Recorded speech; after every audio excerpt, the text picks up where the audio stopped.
Hello hi everyone, good evening to all of you. स्वागत है आपका फिर से जमनी क्लासेस में। तो आज हम बात करेंगे क्लास 10 चैप्टर फर्स्ट के एक्सरसाइज 1.2 के बारे में। सॉल्व करेंगे, चलिए सॉल्व करते हैं। पहले क्वेश्चन को देखते हैं। क्वेश्चन ये है, prove that root 5 is irrational. हमें प्रूफ करना है कि रूट 5 ये क्या है, इरेशनल है। तो चलिए प्रूफ करते हैं। प्रूफ करने के लिए सबसे पहले हम क्या करते हैं कि अगर ये इरेशनल है तो इसको हम लोग जस्ट इसका अपोजिट मान लेंगे कि रूट 5 एक क्या है, रेशनल नंबर है। ठीक है, चलिए लिखते हैं। Let we assume that root 5 is rational number. ठीक,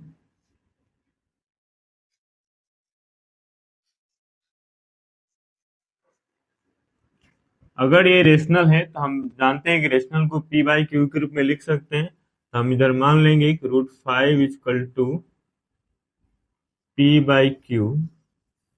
फिर इधर लिख लेंगे where p and q are coprime number. जहां हम मान लेंगे कि P और Q का है को प्राइम नंबर। को प्राइम नंबर किसको बोलते हैं? जिनका एचसीएफ क्या हो, 1 हो। मतलब ऐसे नंबर जिनका एचसीएफ 1 हो। हम यहाँ इसलिए मान रहे हैं कि P और Q को केवल 1 से ही डिविजल होना चाहिए, कोई अदर नंबर डिवाइड नहीं कर सके। ठीक है, तो चलिए नेक्स्ट एक स्टेप आगे बढ़ते हैं। अब लिखेंगे स्क्वायरिंग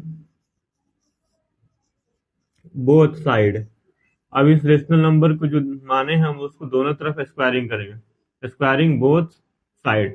ठीक है, रूट 5 का स्क्वायर करेंगे और आपको पी बाई क्यू का स्क्वायर करेंगे। ठीक, ये करेंगे तो 5 मिलेगा। इधर आपको मिलेगा P square equal Q square upon q square. ठीक है, अब हम क्यू स्क्वायर को इधर ला देते हैं। ये हो जाएगा पी स्क्वायर अपॉन 5। बस इसको इक्वेशन 1 मानेंगे। आप इक्वेशन 1 को ध्यान से देखिए कि जो पी स्क्वायर है वो 5 से क्या हो रहा है, डिविजिबल हो रहा है। ठीक है, इसी लाइन को हम लोग लिख देंगे कि P square is divisible by 5, इसलिए P is also divisible by 5। देखिए, किसी भी नंबर का अगर स्क्वायर डिवाइड है तो जो नंबर है वो भी क्या होगा, उससे डिविजिबल होगा। ठीक है, वही चीज हमने लिख लिया है। ठीक है, नाउ आगे हम स्टेप बढ़ते हैं और लिखते हैं कि मान लीजिए कि जो ये पी है यहाँ ये डिवाइड हो रहा है। पी जो है 5 से डिवाइड हो रहा है, तो जो कुछ भी रिजल्ट मिलेगा वो रिजल्ट हमें सी मिल रहा है। मान लीजिए कोई नंबर है, जब आप उसको डिवाइड करते हैं तो कुछ ना कुछ तो रिजल्ट मिलता ही है।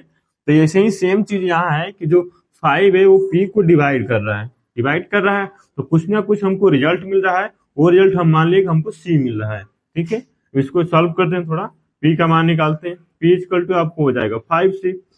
ये क्या करना है, 5p बराबर 5c इक्वेशन 1 में पुट करना है। ठीक है, तो लिखेंगे put p equal to 5c in equation 1। Equation 1 को लिखते हैं। इक्वेशन 1 आपके पास है q square equal to p square upon 5। चलिए इधर बढ़ जाते हैं। देखिए q square equal to p square की जगह पे हम क्या रखेंगे, 5c।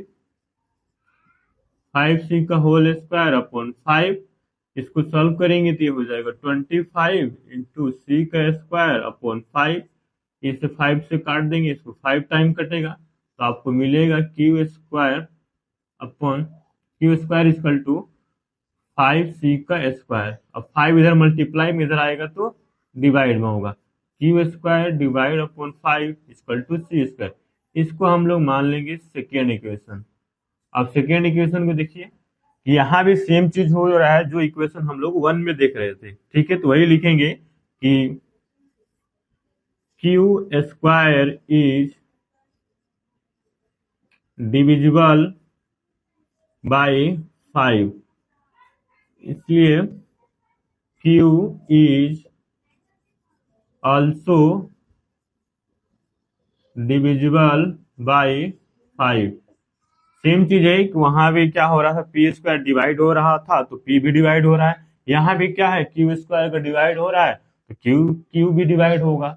आप इक्वेशन 1 और 2 को ध्यान से देखिए, इक्वेशन 1 और 2 को देखिए बिल्कुल। हम लोग ऊपर में ये माने थे कि HCF 1 होना चाहिए, यानी कि P और Q को 1 ही डिवाइड करना चाहिए, यानी 1 ही फैक्टर होना चाहिए। लेकिन अब आप देख दोनों इक्वेशन को देखिए कि जो P और Q का है उसका फैक्टर 5 भी आ गया, जो कि हम लोग को माना था कि ये नहीं होना चाहिए। तो ये बात क्या हो, हम लोगों का गलत हो गया, यानी कि 1 से भी डिविजिबल हो रहा है और 5 से भी हो रहा है, यानी एक से ज्यादा फैक्टर आने लगे अब। ठीक है, तो हम यही लिख देंगे hence P and Q having factor is 5, मतलब 1 के अलावा भी इसका फैक्टर क्या हो गया, 5 हो गया। क्यों हो गया, दिस लिखेंगे दिस मैक्स कंट्राडिक्शन। ये कंट्राडिक्शन क्यों हो रहा है, क्योंकि हम लोगों ने माना था this makes contradiction due to my wrong assumption. हम लोगों ने माना ये कंट्राडिक्शन किस लिए हुआ, क्योंकि हमारी माना हुआ बात क्या हो रहा है, गलत हो रहा है। तो this makes contradiction due to my wrong assumption hence, इसलिए √5 इज एन इरेशनल नंबर। ठीक है, इसलिए √5 एज एक इरेशनल नंबर हो गया। इस तरह हमने एक्सरसाइज के पहले क्वेश्चन को कंप्लीट कर लिया, हमने प्रूफ कर लिया √5 एक क्या है, इरेशनल नंबर है। मिलते हैं आपसे नेक्स्ट क्वेश्चन में, नेक्स्ट वीडियो में।